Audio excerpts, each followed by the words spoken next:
ಸ್ನೇಹಿತರೆ, ಇಂದಿನ ಮತ್ತೊಂದು ವಿಡಿಯೋಗೆ ನಿಮ್ಮೆಲ್ಲರಿಗೂ ಸ್ವಾಗತ. ರಾಮಾಯಣದಲ್ಲಿ ರಾಮ ಮತ್ತು ಹನುಮಂತನ ಸ್ನೇಹ ಒಡನಾಟ ಹೇಗಿತ್ತು ಎಂಬುದು ಹೆಚ್ಚಿನವರಿಗೆ ತಿಳಿದಿರಬಹುದು. ಆದರೆ ರಾಮ ಮತ್ತು ಹನುಮಂತನ ಮೊದಲ ಭೇಟಿ ಕುರಿತು ತಿಳಿದಿರಲು ಸಾಧ್ಯವೇ ಇಲ್ಲ. ರಾಮ ಮತ್ತು ಹನುಮಂತನು ಮೊದಲು ಭೇಟಿಯಾಗಿದ್ದು ಎಲ್ಲಿ ಗೊತ್ತಾ? ರಾಮ ಮತ್ತು ಹನುಮಂತನ ಮೊದಲ ಭೇಟಿ ಬಗ್ಗೆ ನೀವಿಲ್ಲಿ ತಿಳಿದುಕೊಳ್ಬಹುದು. ಇದಕ್ಕೂ ಮುನ್ನ ನಮ್ಮ ಚಾನೆಲ್ ಅನ್ನು ಸಬ್ಸ್ಕ್ರೈಬ್ ಮಾಡಿಕೊಳ್ಳಿ.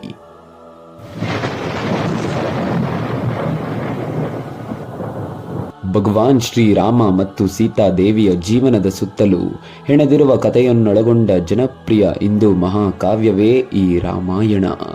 ರಾಮಾಯಣ ಎಂದಾಕ್ಷಣ ನಮ್ಮ ಮನಸ್ಸಿಗೆ ಥಟ್ಟನೆ ರಾಮ ಮತ್ತು ಸೀತೆ ಮಾತ್ರವಲ್ಲ, ರಾಮನ ಪರಮ ಬಂಟ ಹನುಮಂತ ಕೂಡ ಬರ್ತಾನೆ.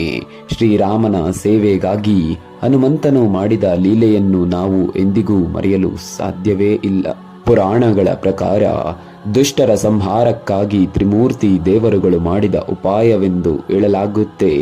ತ್ರಿಮೂರ್ತಿ ದೇವರುಗಳಾದ ಬ್ರಹ್ಮ, ವಿಷ್ಣು ಮತ್ತು ಮಹೇಶ್ವರರು ಈ ಯೋಜನೆಯನ್ನು ಮಾಡಿರುತ್ತಾರೆ.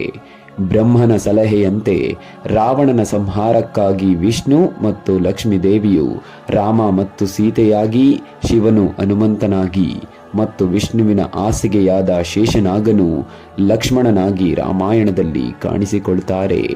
ರಾಮಾಯಣದಲ್ಲಿ ಹನುಮಂತ ಮತ್ತು ರಾಮನ ಭೇಟಿ ಹೇಗಿತ್ತು ಎಂಬುದನ್ನು ಈ ವಿಡಿಯೋದಲ್ಲಿ ತಿಳಿಸ್ಕೊಡ್ತೀನಿ. ವಾಲ್ಮೀಕಿ ರಾಮಾಯಣದ ಕಿಷ್ಕಿಂಧ ಕಾಂಡವು ಭಗವಾನ್ ರಾಮ ಮತ್ತು ಭಗವಾನ್ ಹನುಮಂತನ ಮೊದಲ ಭೇಟಿ ಕುರಿತು ಹೀಗೆ ತಿಳಿಸುತ್ತೆ. ಒಮ್ಮೆ ಶ್ರೀರಾಮ ಮತ್ತು ಅವನ ಸಹೋದರ ಲಕ್ಷ್ಮಣನು ಪಂಪಾ ನದಿಯ ಸಮೀಪದಲ್ಲಿರುವ ಋಷ್ಯಮುಖ ಪರ್ವತದ ಅರಣ್ಯದಲ್ಲಿ ನಡೆದುಕೊಂಡು ಹೋಗ್ತಿರ್ತಾರೆ. ಇವರನ್ನು ನೋಡಿದ ಸುಗ್ರೀವನು ತಪ್ಪಾಗಿ ತಿಳಿದುಕೊಂಡು ಸುಗ್ರೀವನು ಕೂಡ ಅದೇ ಮಾರ್ಗವಾಗಿ ಹೋಗ್ತಿರ್ತಾನೆ. ಇಬ್ಬರು ಶಸ್ತ್ರಸಜ್ಜಿತ ಯುವಕರನ್ನು ಕಂಡು ಅವರು ರಾಮ ಲಕ್ಷ್ಮಣರೆಂದು ತಿಳಿಯದೆ ತನ್ನ ಸಹೋದರನಾದ ವಾಲಿಯು ತನ್ನನ್ನು ಕೊಲ್ಲಲು ಕಳುಹಿಸಿದವರೆಂದು ತಪ್ಪಾಗಿ ತಿಳಿದು ಅಲ್ಲಿಂದ ಓಡಲು ನಿರ್ಧರಿಸ್ತಾನೆ. ಸುಗ್ರೀವನು ಭಯದಿಂದ ಓಡುತ್ತಿದ್ದುದನ್ನು ಕಂಡ ಸುಗ್ರೀವನ ಮಂತ್ರಿಗಳಲ್ಲಿ ಒಬ್ಬನಾದ ಹನುಮಂತನು ವಾನರ ರಾಜ ಸುಗ್ರೀವನನ್ನು ತಡೆದು ಭಯದಿಂದ ಓಡಲು ಕಾರಣವೇನೆಂದು ಕೇಳ್ತಾನೆ ಮತ್ತು ಅವನನ್ನು ಭಯಮುಕ್ತನನ್ನಾಗಿಸಲು ಪ್ರಯತ್ನಿಸ್ತಾನೆ. ಆಗ ಸುಗ್ರೀವನು ತಾನು ನೋಡಿದ ಇಬ್ಬರು ವೀರ ಯೋಧರ ಬಗ್ಗೆ ಹೇಳಿ ಅವರು ತನ್ನ ಸಹೋದರ ವಾಲಿಯ ಕಡೆಯವರು ತನ್ನನ್ನು ಕೊಲ್ಲಲು ಬಂದಿದ್ದಾರೆ ಎಂದು ಹೇಳ್ತಾನೆ. ಆಗ ಹನುಮಂತನು ಸುಗ್ರೀವನನ್ನು ಕುರಿತು, ರಾಜ, ನೀವು ಪ್ರಜೆಗಳ ಹಿತಕ್ಕಾಗಿ ಕರ್ತವ್ಯ ನಿರ್ವಹಿಸಬೇಕು. ಯಾವುದೋ ಇಬ್ಬರು ಯೋಧರನ್ನು ನೋಡಿದಾಕ್ಷಣ ಓಡಿ ಹೋಗುವುದು ವೀರರಾಜನ ಲಕ್ಷಣವಲ್ಲ ಎಂದು ಹೇಳ್ತಾನೆ. ವಾಲಿ ಮತ್ತು ಅವನ ಸೈನಿಕರು ಎಂದಿಗೂ ಈ ಅರಣ್ಯವನ್ನು ಪ್ರವೇಶಿಸಲು ಸಾಧ್ಯವಿಲ್ಲ. ಒಂದು ವೇಳೆ ಅವರು ಬರಲು ಪ್ರಯತ್ನಿಸಿದ್ರೂ ಶಾಪದಿಂದ ಮರಣವನ್ನಪ್ತಾರೆ. ಆದ್ರಿಂದ ಅವರು ವಾಲಿಯ ಸಂದೇಶವಾಹಕರಲ್ಲ ಎಂದು ಹನುಮಂತನು ಸುಗ್ರೀವನನ್ನು ಸಮಾಧಾನ ಪಡಿಸ್ತಾನೆ.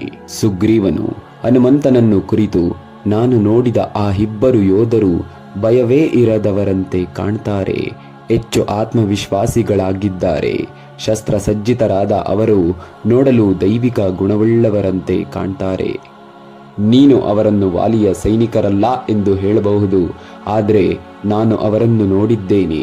ಅವರು ನೋಡಲು ವಾಲಿಯ ಸೈನಿಕರಂತೆ ಇದ್ದಾರೆ ಎಂದು ಹೇಳ್ತಾನೆ.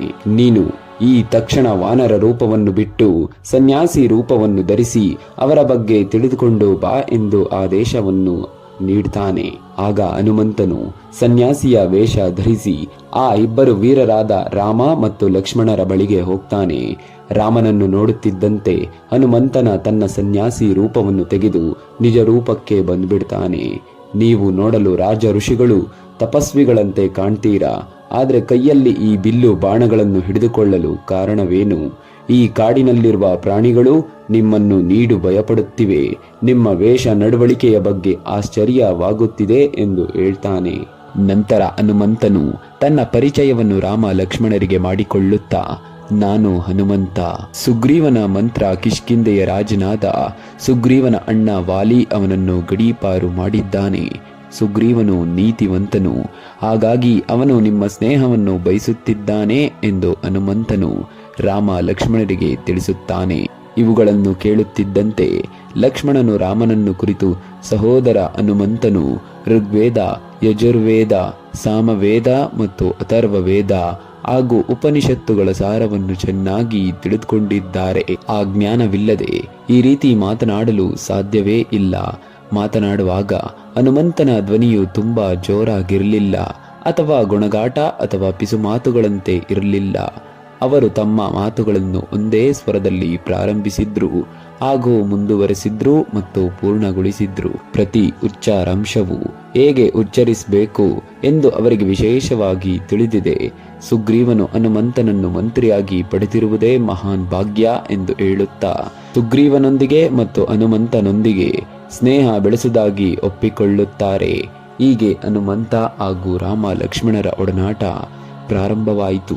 ವೀಕ್ಷಕರೇ, ರಾಮಾಯಣದ ಕುರಿತಂತೆ ಹಲವರಲ್ಲಿ ಹಲವು ಅಭಿಪ್ರಾಯಗಳಿವೆ. ಅದೇ ರೀತಿ ವಾಲ್ಮೀಕಿ ರಾಮಾಯಣದ ಕಿಷ್ಕಿಂಧಿ ಕಾಂಡವು ರಾಮ ಮತ್ತು ಹನುಮಂತನ ಭೇಟಿಯನ್ನು ಹೀಗೆ ವಿವರಿಸುತ್ತೆ. ಧನ್ಯವಾದಗಳು. ಜೈ ಕರ್ನಾಟಕ.